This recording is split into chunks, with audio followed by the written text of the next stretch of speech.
UGC 2026 के विरोध में गुरुवार को संपूर्ण स्वर्ण समाज मुरादाबाद महानगर की ओर से एक विशाल सभा का आयोजन किया गया।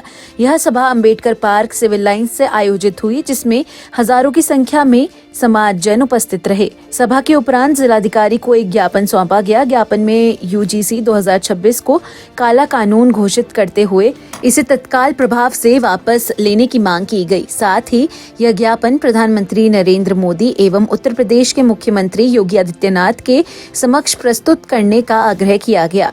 स्वर्ण समाज का आरोप है कि यूजीसी 2026 के कुछ प्रावधान केवल SC, ST, OBC वर्ग को संरक्षण देते हैं, जबकि स्वर्ण छात्रों को बिना ठोस प्रमाण के शिकायतों के आधार पर असुरक्षित छोड़ दिया गया है।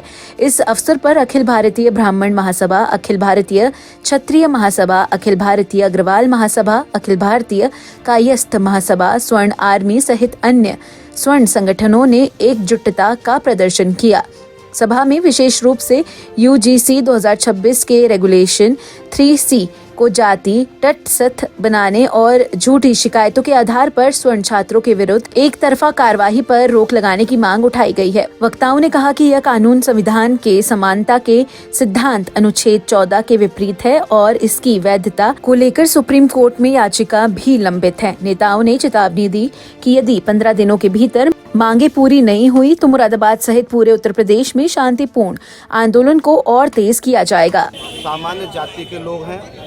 यूजीसी 2026 के जो काले कानून है, काले नियम है जो थोपे गए हैं भारत सरकार के द्वारा, यूजीसी के द्वारा, हम उसके विरोध में एक शांतिपूर्ण तरीके से यहाँ पर अंबेडकर पार्क में सिविल लाइंस मुरादाबाद में विरोध प्रदर्शन कर रहे हैं, जिसमें सामान्य जाति के सभी लोग यहाँ मौजूद हैं। क्या मांगे हैं आपकी? हमारी मांगे ये हैं कि भारत सरकार के द्वारा जो ये नियम बनाए गए हैं कि यूनिवर्सिटी और जो बड़े संस्थान हैं शिक्षा के, उसमें क्या है, व्यक्ति विशेष को लेके, एक जाति धर्म को लेके, अगर OBC, SC, ST एक्ट के किसी भी छात्र ने सामान्य जाति के किसी भी छात्र के ऊपर ये विरोध कर दिया, ये लगा दिया, आरोप लगा दिया कि इन्होंने हमारे साथ जातिवादी शब्दों का प्रयोग किया, हमारे साथ गलत व्यवहार किया, तो बिना किसी जांच प्रक्रिया के सवर्ण सामान्य जाति के छात्र के ऊपर कार्रवाई हो जाएगी और कोई भी किसी भी तरीके से उसको अपने बात पता लगाने को, किसने आरोप लगाया वो भी हमें पता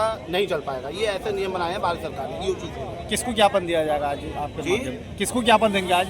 हम लोग DM साहब के माध्यम से राष्ट्रपति जी को, प्रधानमंत्री जी को, मुख्यमंत्री जी को, यूजीसी को, आयोग को, सभी को हम लोग पहले भी यूजीसी को लेकर काफी ज्ञापन दिए गए हैं, लेकिन उस पर अभी तक कोई कार्रवाई नहीं हुई है, तो उस पर आप ये करेंगे। अगर नहीं करेंगे तो एक बात ध्यान रखे, सरकार, राजनीतिक दल सामान्य जाति सरकार को बना सकती है तो गिरा भी सकती है। हमारा विरोध प्रदर्शन यूजीसी जो काला कानून बना है इसके लिए है। इसमें जो 2-3 बातें हैं वो स्पष्ट नहीं है और बहुत ज़्यादा परेशान कर रही हैं कि जो समिति बनेगी, जांच समिति, उसमें कोई भी सवर्ण नहीं। दूसरा, जो हम पर, हमारे बच्चों पर जो आरोप लगाएगा, अगर वह आरोप झूठा पाया जाता है तो उसके विरुद्ध कोई कार्रवाई नहीं होगी, ऐसा कहीं कुछ नहीं लिखा है।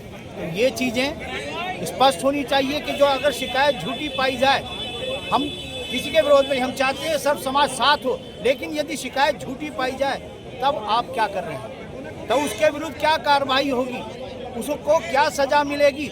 क्या ऐसे ही किसी भी योग्य व्यक्ति का, योग्य छात्र का, योग्य बच्चे का भविष्य बर्बाद होने दें? कोई भी व्यक्ति आए, झूठी शिकायत करे और चला जाए कि भाई ये बड़ा योग्य है। अमूमन जलन हो जाती है पढ़ते पढ़ते बच्चों के अंदर, स्वाभाविक है ऐसा होना, प्रतिस्पर्धा के कारण हो जाता है। तो कोई जो कमज़ोर बच्चा हो यदि, और वो ऐसा कह दे कि साहब इसने फलाना कहा है मुझे, आप उसे सजा दे देंगे।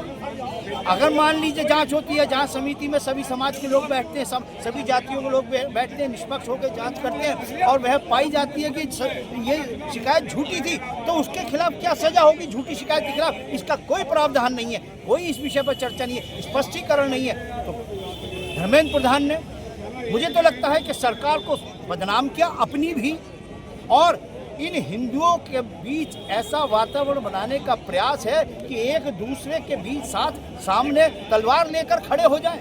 है जो भाई भाई रहे, आप भी विद्यालयों में पढ़े हैं, हम भी पढ़े हैं, हमें नहीं पता था हमारे बराबर में पढ़ने वाला कौन किस जाति का है, किस धर्म का है, हमने नहीं कहीं पूछा। हिंदू मुसलमान सारे दलित और सवर्ण सभी बैठ के साथ भोजन करते थे, साथ खेलते थे, कभी कोई ऐसी बात नहीं आई। आप भेदभाव उत्पन्न कर रहे हैं, ये पीढ़ियों का सौहार्द है जो धर्मों में जातियों में बना हुआ है, उसे खत्म करने का प्रयास कर रहे हैं, ये गलत है। और मैं निवेदन करूंगा सुप्रीम कोर्ट से कि इस पर स्वतः संज्ञान लेकर कड़ी से कड़ी कार्रवाई लेकर इस कानून को वापस करें और इस पर पुनः विचार हो। ज्ञापन आप किसको दे रहे हैं? हम माननीय जिला अधिकारी महोदय के द्वारा राष्ट्रपति को ज्ञापन यहाँ से भेजेंगे।